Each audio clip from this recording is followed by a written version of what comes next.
Welcome to episode 3 of the Rebellious Society podcast, Societal Norm, the podcast that is here to show that everyone has a story and a voice and can use it to make a contribution to society. And today we're talking about history with the homie, Devin, you know what I'm saying? You know, Devin, Devin Devon. Sir Devin Sharp, Braggensworth. Yes, High Lord of Fairfax Castle. Yeah, man. So, you want to introduce yourself? Tell a little bit about yourself. No. No. Yeah. Well, my name's Devin, and I like history, and that's about it, bro. Yeah. Facts. Just like interested in that, and like philosophy and shit.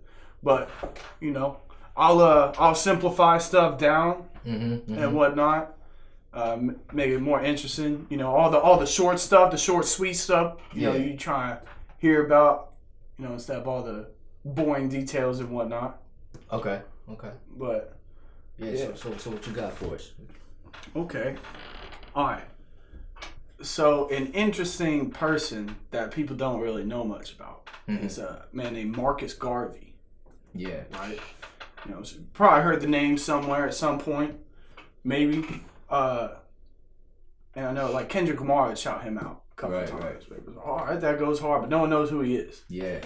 And so Marcus Garvey's an interesting character because after the Civil War, they've emancipated the slaves and whatnot. So you have the Freedmen's Bureau, right? So the Freedmen's Bureau is fighting, for rights or whatever, equality and whatnot. And the following decades after, it clearly was not that way, as as intended or not intended, whichever way you want to spin it. Right. But basically, Marcus Garvey became like a politician for freedmen, I guess at the time, and his thing is that he wanted to take all blacks and go back to Africa because they weren't being treated fairly. Right. And so the president at the time, he was like, all right, fine.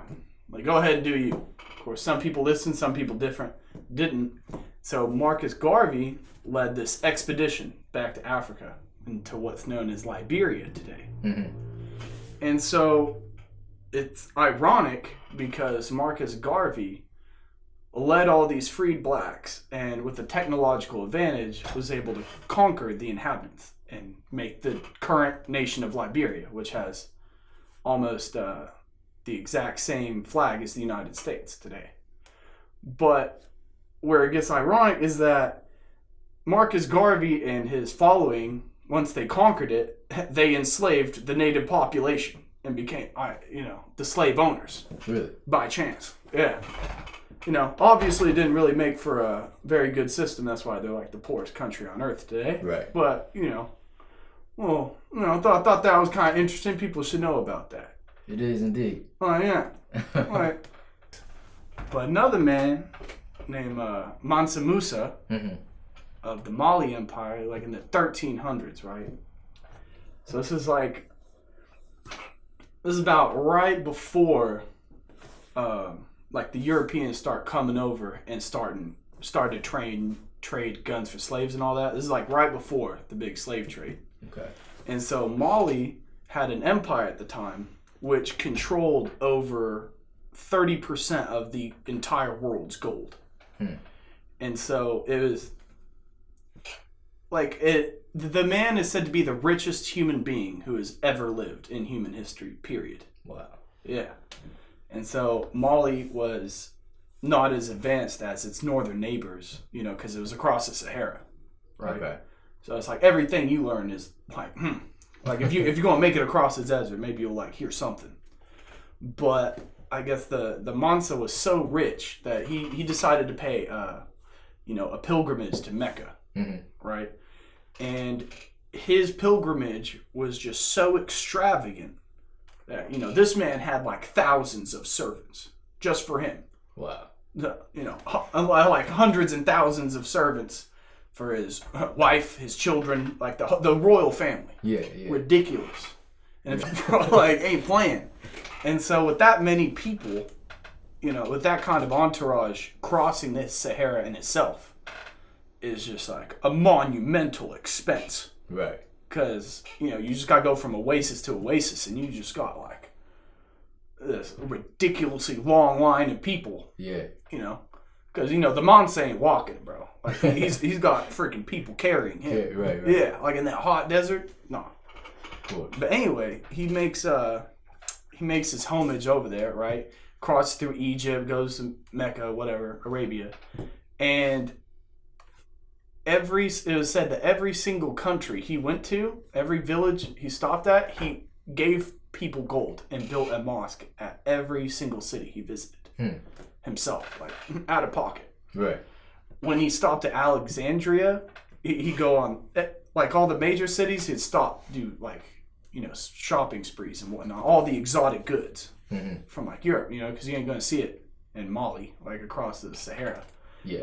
And so it was said he flooded the market with so much gold that it caused like the fall of like many Muslim empires at the time. Like it caused a crash in the price of gold. Wow. Yeah, like all the Muslim countries in the region. Yeah. Massive economic downturn.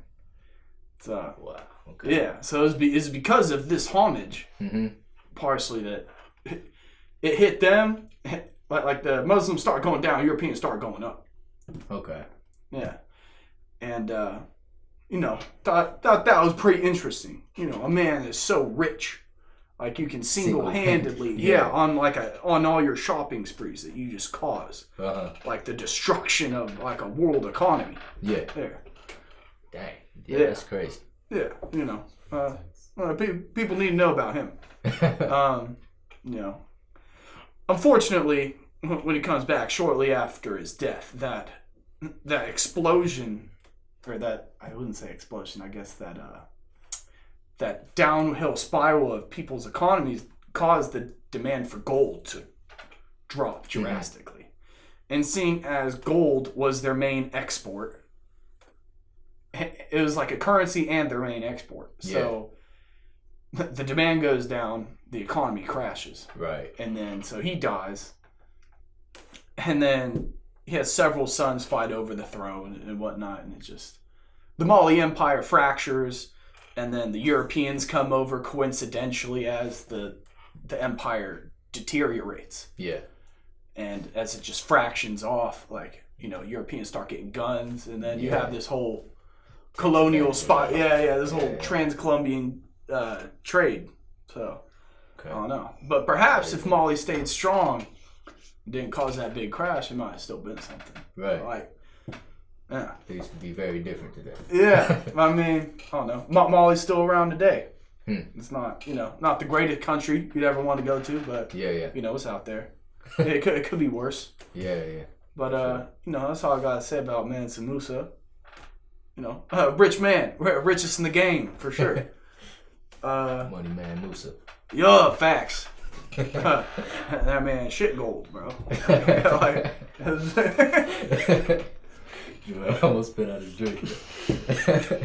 But that's all I gotta say about him. Okay. I'll touch on the Crusades real quick. So people always hear about the Crusades. You know, you hear about the first three a lot. Probably the most popular. People don't know there was like over 12 Crusades. But I'm going to just talk about the two that I found most interesting. That in the Third Crusade, right, it was like following the fall of Jerusalem, the kingdom of Jerusalem and the city of Jerusalem, right? Like the 1180s, 1190s. So the fall of the Holy Land after it just got reclaimed in the previous crusade. Okay. So the Pope calls another crusade to go back and retake it from the Arab known as Salahuddin or Saladin, I guess. Either or, tomato. Yeah. But you know, he's like the greatest Muslim mind of the era. Okay. Right? And so to fight him, the Pope calls a crusade, and to answer was King Philip of France, King Richard the Lionheart, who was brother of King John with the whole Robin Hood nonsense. Hmm. Yeah, King Richard the Lionheart was like the good brother. Okay. Yeah, so he goes off fighting the crusade with King Philip of France and then Emperor Barbarossa of the Holy Roman Empire. And Emperor Barbarossa was like the first man to like unite all of Germany back again under the fold, and he joined the crusade. Using rough numbers, say like England pledged 50,000 men, crusaders, to go across. France pledged another 50,000 to go across. And the Emperor Barbarossa pledged 100,000 to go across. But so the Emperor of Germany, he decided to go by land across Anatolia from Constantinople, go over there by land, while England and France went by sea, decided to land directly on the beachhead of Levant. And England or King Richard and King Philip get over there no problem. But the problem is that Emperor Barbarossa, when he crosses the channel from Constantinople over into Asia Minor, he in a sad, ironic twist, I guess he falls off of his boat and has a full suit of armor, so he drowns. He drowns in the channel. And so, no one knows what to do, and the man that just unified Germany is now just suddenly died on some random shit. And so all 100,000 of these crusaders just decide to go home. They said, screw the crusade. They went home and basically just plundered and sacked every Christian town all the way back home. Wow. So it was not very holy of them, I suppose. Say. Yeah. You could argue, I suppose. But, so, King Philip and King Richard, they did their best. But, long story short, Saladin basically just outmaneuvers him. King Richard being, the super, badass king, because he's like, the G, bro, like leading everybody from the front. Yeah. Inspirational. But, men that lead from the front always die. And that's what happened to him. He just got shot with a stray arrow like in a siege. Wow. Yeah. Sad quick end, and then you get his evil brother and Robin Hood and all that. Okay. King Philip, huh? Yeah, right? What would have happened? Yeah. Had King Richard lived. Perhaps the Magna Carta wouldn't have gotten signed and whatnot. But, yeah, so overall, the crusade was an absolute failure. The emperor died, King Richard died, and then Philip, I can't remember if he died or not. But, yeah. So the whole thing was a failure. Everybody went back home after Saladin outmaneuvered them, basically. Right. So then, about 10, 20 years later, a little bit later, the Pope calls the Fourth Crusade. Another one. It's we got to retake this Holy Land back. All right. We got this. Yeah, another round this time. But this time, the Doge of Venice, let's say his name was Fabrinico or something. This man was in his 90s. Wow. Medieval times, that's a stupid old age. Yeah. It's old in today's standards, but back then the man was 95 and blind. Huh. And the Doge of Venice decided to personally, I guess, escort the Pope to the Holy Land, because the Pope himself was going to go to inspire other Christians. Right. Everything a matter of perspective. That don't mean the truth is only an elective or something to be selected, neglected, or any less protected, effective. With good reception, everything's connected. Facts. There's a catch from the link like a necklace. Facts. Deep breath with my hand on your neck. Relax. CPR with my hand on your chest, your back. It's all under control. Alt delete. Are you gonna think and grow rich? Are you gonna shrink and grow small? You gotta make decisions. You know what I'm saying? What's strategic thinking? Oh, yeah. With my decision book, I think and grow rich. But there's 50 models for strategic thinking, though. Which stratagem would you use? Well, for that, I think we need to look to the lessons of history to determine the henceforth. Henceforth. Yo. So where were we? Okay. Crusades. Right, Fourth Crusade. So the Pope is being escorted by the Doge of Venice, right? The Republic of Venice at this point is having a golden age. More money and, well, like, the Doge of Venice can afford a private mercenary army because the Republic itself is just a series of cities dotted across the Mediterranean, key trade ports and whatnot. Okay. Not really interested in holding vast swathes of land like an empire would. Right. Although, the Republic might eventually, gear towards that. But, they want the guap. Yeah. So what happens is since the Doge pays for this massive private, mercenary crusader army to escort the Pope, they decide to take the same route Emperor Barbarossa did across the channel from Constantinople to Asia Minor. Mm-hmm. But on their journey through the Byzantine Empire, when they get to Constantinople, they realize that the emperor, like the empire itself, is like having huge financial trouble. It's losing ground to the Turks in the east. It's just, there's dynastic disputes. So there's just all kinds of strife going on in the empire. Right. And as they're going to pass through the channel from Constantinople over to Asia Minor, the emperor sees this as a good thing. Because they're going to fight Muslims. We fight Muslims. We've been losing to Muslims, so, let them all go over there, and whether they die or win, doesn't really matter. Right. They're still going to kill somebody. That's not us. But these mercenary crusaders under the Venetians, they see the weakness in the empire, and it's just like the crusaders basically decide not to go to the Holy Land and instead sack Constantinople. Like tens of thousands of people were killed, like this massacre. The temples were looted, like everything, and that wasn't enough. And so pretty much the Pope went home because he was like, "This is awful. Like, this is not what we set out to do." Right. So the Pope goes home, and basically the Venetians carve out what is called the Latin Empire and the Byzantine Empire. Doesn't last that long, but the Byzantines eventually retake it. But it was just a catastrophic crusade. Like they didn't even get to the Holy Land; they just decided to destroy the Byzantine Empire. Yeah, real quick. Yeah,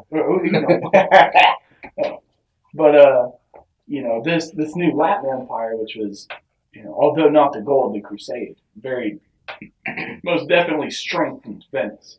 Mm-hmm. Maybe even more. This was like the peak of the Republic of Venice's power. Okay. Is that it was just never before has a republic just been that powerful to topple, the Byzantine Empire like that. Right. And so you get a monopoly on all this trade coming through from the Black Sea, Mediterranean Sea. Their main rival, Genoa, is now eclipsed. So they could charge them tolls and fees, tariffs. Mm-hmm. Anybody trading had to go through Venice. Yeah, this is very big. If you want ships, you go through Venice. But, I don't know. Eventually the Byzantines would, take back the land from Venice. But by the time they did that, the Ottoman Turks were pretty much just rolling. It was kind of RKO for the Byzantines. But, yeah, Fourth Crusade, pretty much a disaster. But kind of interesting. Yeah. It's still turned out to be pivotal. Yeah, the Pope was pretty pissed. Yeah. Nevertheless, yeah. But that's all I got to say about the Fourth Crusade there. All right. Hold on, blame black. You got the Children's Crusade. It's pretty interesting, actually. Never heard about this. When the Crusades first started, right, there was a crusade called the Children's Crusade because some boy, I forget the kid's name, said he saw visions from God. It was like all these other children had the same exact vision from God going to the Holy Land. Same vision. Hundreds of children. And so they're like, all right, well, we'll lead all these children to the Holy Land. So they took ships right? A few dozen ships. But in a twist of fate, they all fucking get sunk by like a random storm. Just comes through, kills all the children. No one survives. Like all the children are drowned in the storm. Wow. All their visions of God and grandeur. But yeah. I mean, I guess it's the wrong vision, bro. Like it was the devil's vision or something. Like I don't know. Maybe that's how they got there. Yeah. They went to go see God. Yeah, I don't know, but yeah. Then people don't talk about it. Yeah, it's crazy, right? Like no one ever talks about the Children's Crusade. Huh. You know, it was like, what? Kind of tragic, isn't it? Whose idea was it to listen to these children? Bishops, archbishops, higher ups. Wow. Yeah, dude. They're like, what? God is speaking through the boy. Uh-huh. Right? We would be wise to heed God's words. That's crazy. Bro, yeah. Yeah, they ended up being like Muslim slaves, dude. Who did? Fucking the children that survived. Oh, wow. Like the few that shipwrecked anyway, they're just like, no. The Sultan wasn't having any of that. Yeah. But, I mean, like all the North African states at the time, like, the Tunisians, Moroccans, men from Tripoli, they just constantly just raid and take slaves and prisoners from like the Christian coast, I guess. Sicily, Italy, France, Spain, go anywhere. It was like it would stay a problem until like the U.S. did something about it, like in the 1800s, when the U.S. went to war with like these North African pirates. Wow. Yeah. Well, like no one talks about that either. But, right. Yeah. A story for another time, perhaps. Indeed. Well, yeah, we'll have to make this a regular segment. A reconvene. Yes, indeed. But what got you interested into history to begin with? Yeah. When I was in the 6th grade, because I used to think history was so boring. Right. There's a bunch of random dates and facts, a bunch of stuff people did that I don't really care about because why does it matter? Because it's not now. But I had a world history teacher in 6th grade, and he basically broke it down from like a list of dates and facts to almost like telling a story. It was like, like a story, or a movie almost, if you will, of like various facts. Happen to include dates. Yeah. But a story of like drama, I guess. There are various dramas. But they were world impending and like had conflicting ideologies. And like, say there was no good guy. If there was a good guy, he didn't always win. Sometimes bad guys win. Yeah. And it's like, to analyze why the bad guy wins, or the good guy wins, is like very fascinating. Yeah. And so just because, I don't know, my teacher was able to tell like a story made me just so much more interested. And so I was like, all right, well, this happened, but why did that happen? Like, well, because this happened. Like, okay, well, why did that happen? Well, I don't know. I was like, oh, well, something had to happen before that. Like, yeah, that's someone smarter than me. And they'll tell you. And I was like, all right. Yeah. So I did. So, by the time you get to high school, you start asking, my world history teacher about this, that, and the other thing. Going to world history, I'm like, who unified Italy? Like, how did Italy become a country? He's like, well, that's a good question. I don't know. It's not in your textbook. Yeah. I was like, well, that's kind of, interesting. Like, how'd they get unified if they're just like a bunch of divided states? You got, 30 different little city-states in Italy, like, you unified them all. Right. Like, people don't talk about it. That didn't happen until like the 1800s.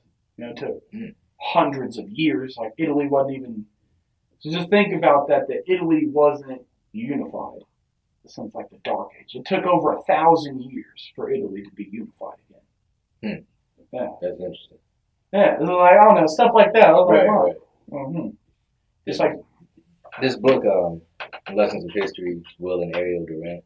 They're historians and philosophers. But I'm not getting paid anything to promote this, but it's a good book. Pick it up. At your local bookstore. Yeah, Amazon.com /smile. don't forget to shout me out. You get discount code. Right. But no, he talks about how he describes history as an industry of philosophy and art. Yeah. Yeah. So it has to be woven together to make sense of it and all that stuff. And it's like history and philosophy kind of promote each other. Right. It's like once I started learning more about history, I became much more interested in philosophy. Mm-hmm. It's like, why do people think the things they do? Right.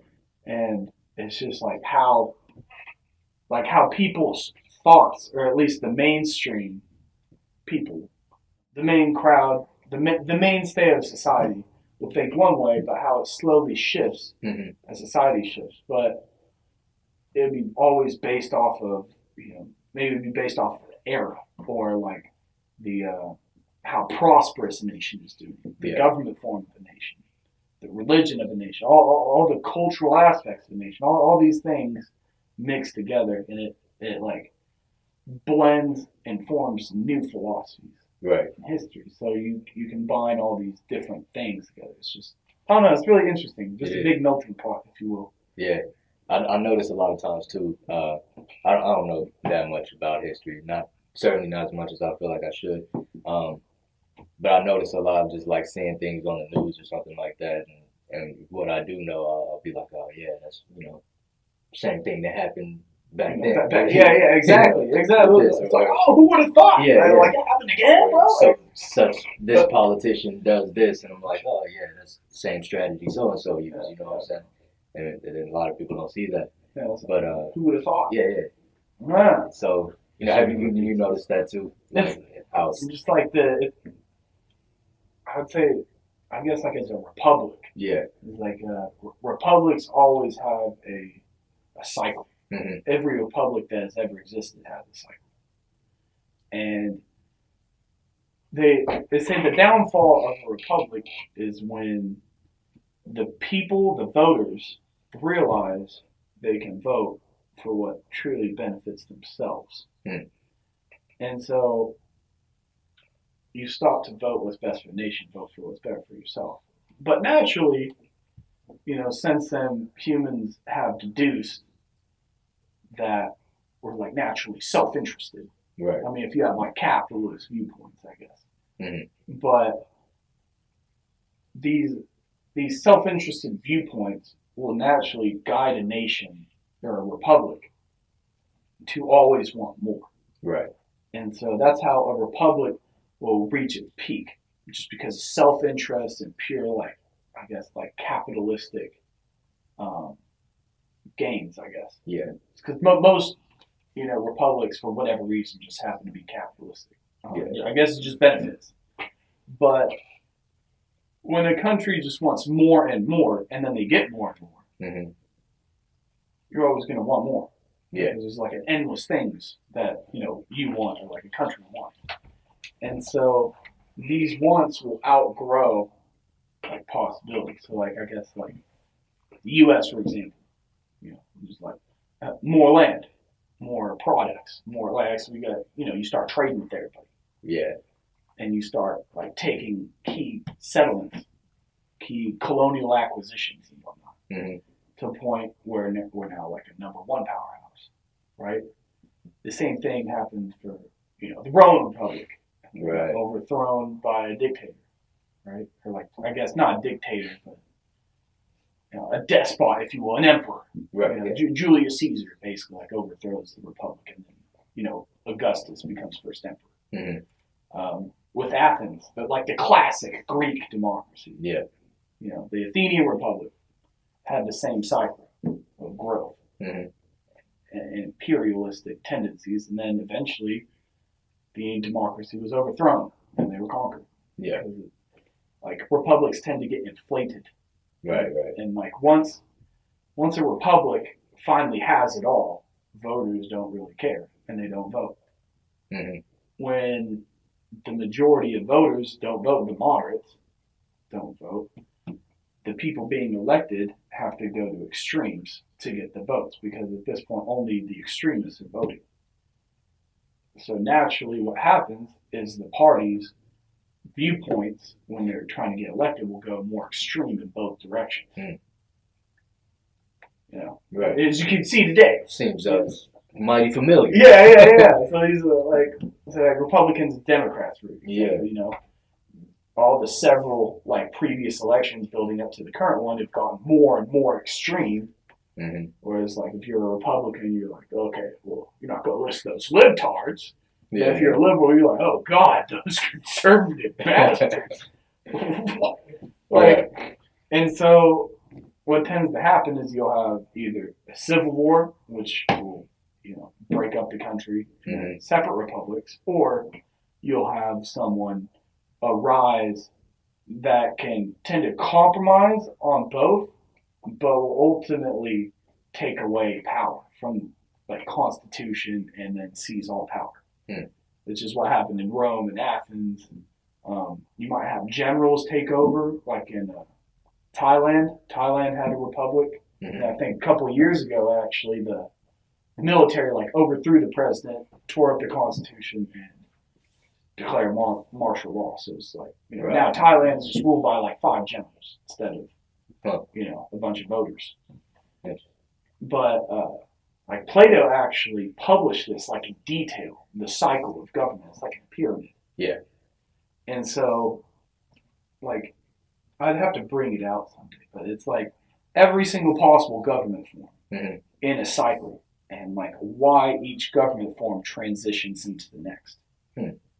And so, pretty much everything will lead up to a democracy, but every time a democracy is finally ended, it's always by a tyranny. Right. Or a tyrant, or a dictator, whatever word you'd like. But typically the tyrant is a very, you know, not the ideal character. Yeah. But, alas, that's what it is. But then eventually, you know, a tyrant will get overthrown. Just because, like, you know, absolute power corrupts absolutely and whatnot. Right. So it starts like the whole cycle over. Yeah. But I don't know. That would be an interesting point to touch on in the next video. Yeah. Indeed. The cycle of government. Yeah. And even deeper into, you know, how that's more on to the philosophy of it all as well. Yeah, that's psychology of it. Yeah, like, I don't know, I'm definitely interested in philosophy. That's all Plato, but yeah, no, that's like a long conversation. Yeah, yeah, definitely. But yeah, I think he's got like 10 different government forms listed. It's super interesting to get into, but I don't know. I myself tend to get more interested in ancient philosophy, like Plato, Socrates, Aristotle, all that, the classics. But you know, as you get more modern, it's like you basically take all the classic philosophy and flip it upside down, and then that's like modern philosophy. Like, yeah, just like a difference of opinion, I guess. Right. Yeah. But it's interesting. It's something to ponder. People, we always want what we don't have. Facts. And they tend to lean towards that. Yeah, it's like an endless amount of wants. Yeah. But that is what else is human desire? Right. Well, Indeed. Human nature. yeah. Well, all right. I heard that. Good place to end this this segment. You know, episode 3. Yes, sir. Of the Rebellious Society podcast. Yup. Make sure you hit like, subscribe to our YouTube channel. Continue to check us out at REBELLIOUSOCIETY.com. Feel free to leave your email in there. We won't spam you. Not that much. No. But yeah, so you wanna give out your social or anything? My social security? I mean, preferably. My what? No. No, add me on Snapchat. Okay. Devin _Dev. That's Devin with an A-N. Devin with the A-N. All right. Devon. Devon. It's spelled like Devon, but Devon it's Devin. Dev. Yeah, basically. Facts. I'm Adrian Peace, at Adrian Peace with 3 I's on all social. And again, check us out at REBELLIOUSOCIETY.com. We got Jordy in the building as well. You know what I'm saying? Can't see him, you off cam. Yeah, just know I'm here, bro. That's all you need to know. Goons are in the building. All right. With the styrofoam in here. With the cut, boy. The ice. Appreciate you coming through, bro. Yeah, for sure, boss. Ain't no thing.